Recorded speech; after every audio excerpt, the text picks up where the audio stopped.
There is a hard truth about opening a small business. Half of new firms shut their doors in the first 12 months, and of those that survived that first year, 3 out of 4 disappear before year 6. So the question becomes, how will you beat those numbers?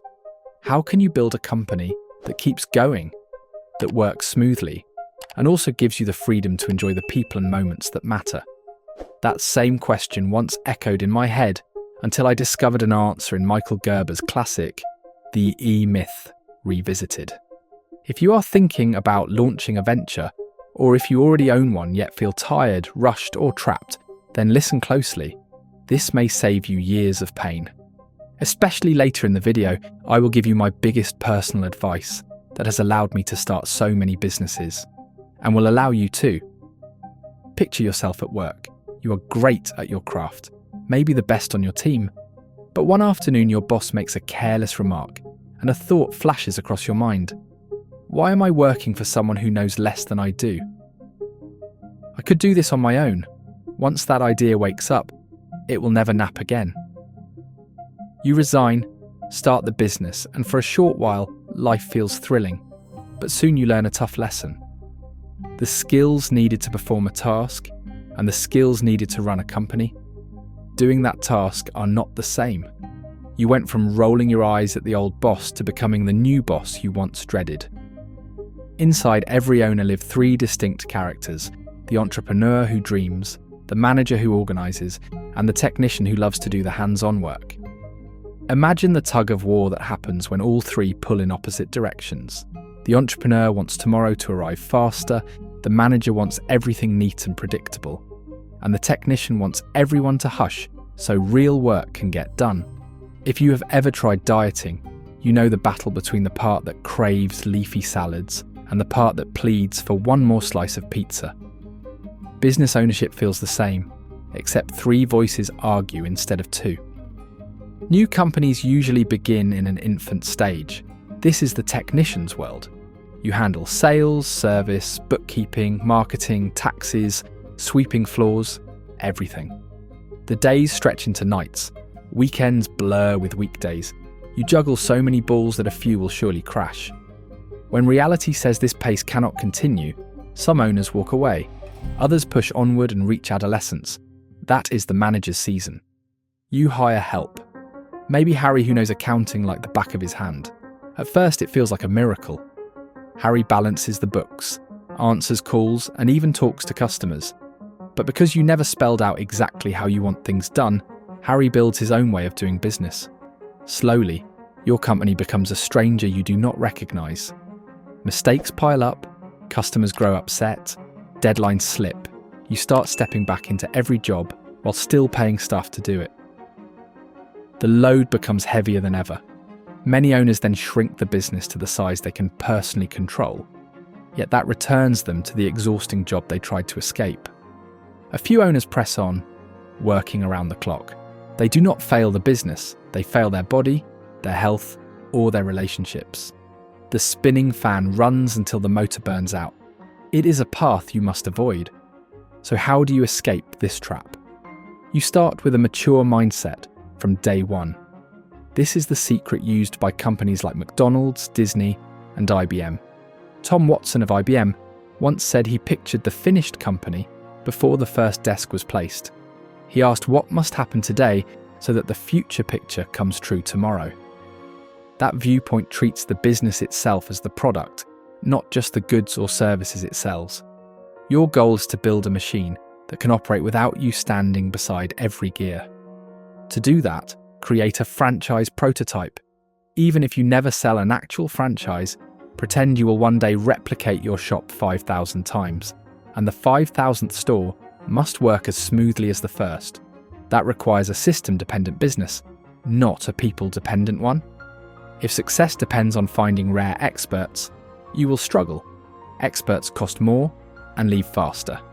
Instead, document every routine so clearly that an ordinary, trainable person can deliver extraordinary, consistent results. Write checklists, scripts, and step-by-step guides. Yes, it is boring. Yes, it takes discipline. But skipping this step guarantees you will become the bottleneck. I once avoided documenting tasks and ended up answering endless little questions from every hire. They could finish 90% of a job, but that last 10% kept falling on me. Multiply that by 10 workers and you have no free hours left. Think of opening a cake shop. Each role comes with precise directions.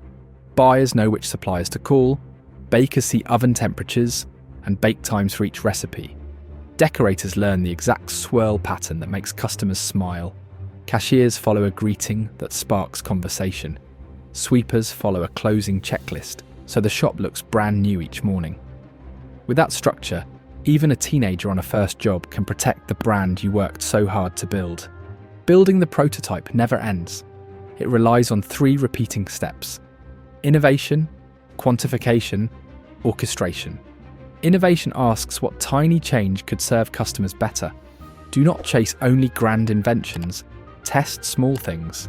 Does a blue apron on staff boost pastry sales more than a black one? Does asking "Have you visited us before" open a friendlier chat than "May I help you"? Quantification means measure everything. Keep short, simple scoreboards so decisions rely on facts, not feelings. Compare sales, tips, waste, or wait times before and after each tweak. If blue aprons raise average tickets by 16%, lock them in. If a new greeting moves conversion from 1 in 10 to 1 in 6, keep it. Orchestration is making the winning change the standard. Train everyone the same, confirm the result stays steady, then repeat the cycle on the next piece of the operation. While systems free you, they also motivate teams. Clear procedures let good people shine because they know exactly how to win and are not guessing at your expectations. Add recognition stories and growth paths so staff see a future for themselves inside your organisation. When the dishwasher learns the bakery process from your manual, then steps into a junior baker spot, they feel proud. Turnover falls, culture strengthens, and you earn time back. Financial freedom arrives when cash flows whether you show up or not. Imagine waking on a sunny Thursday and deciding to take your kids to the park because the bakery will open, serve, and close on schedule without a panicked phone call. Imagine using extra hours to start a second location or an online course that teaches your method. Double or triple income can follow once the first unit runs itself. Your life shifts from working in the business to working on ideas that lift the business higher or create new ones altogether. Some viewers worry that systems kill creativity. It is the opposite. Standardizing 90% of routine tasks frees your mind for the 10% that truly needs fresh thought. Think of jazz musicians. They master scales so well they can improvise without fear. The foundation sets them free. Engineers build planes under strict rules, yet design marvels that cross oceans safer than ever. Boundaries-focused genius. Start small. Choose one task you repeat daily, perhaps customer follow-up. Write the steps in plain language. Test a tweak. Maybe sending a thank you text an hour after purchase. Record results. When it works, add that page to your manual, then pick the next task. Commit to this habit for 12 months. At the end of a year, you will hold a living document that turns chaos into order. Your stress will drop, and your earnings will climb. Remember the numbers at the start. Half fail in year 1, 3/4 more fade by year 6. You now hold a roadmap that defies those odds because you will not rely on hope. You will rely on design. You will not chase every crisis. You will build a machine that prevents crises while you sleep. The journey begins with a single written procedure and the decision to act today, not someday. Someday is not on any calendar. Today is within reach. So grab a notebook, open a blank file, and sketch the first system that moves you toward a business that runs without you and a life that feels truly free. And before you doubt whether you can start at all, remember that every empire once fit on the back of a napkin, a simple idea scribbled between coffee stains. The difference between those who watch and those who win is the single step taken today. A phone call to a potential supplier, a message to a mentor, a first entry in your operations manual. Take that step now, because tomorrow's freedom is built on today's small but deliberate moves, and the first huge step you can take today is to subscribe to this channel and like the video so you can stay up to date on how to grow your finances. Let me know your action plan in the comments, and I'll see you soon.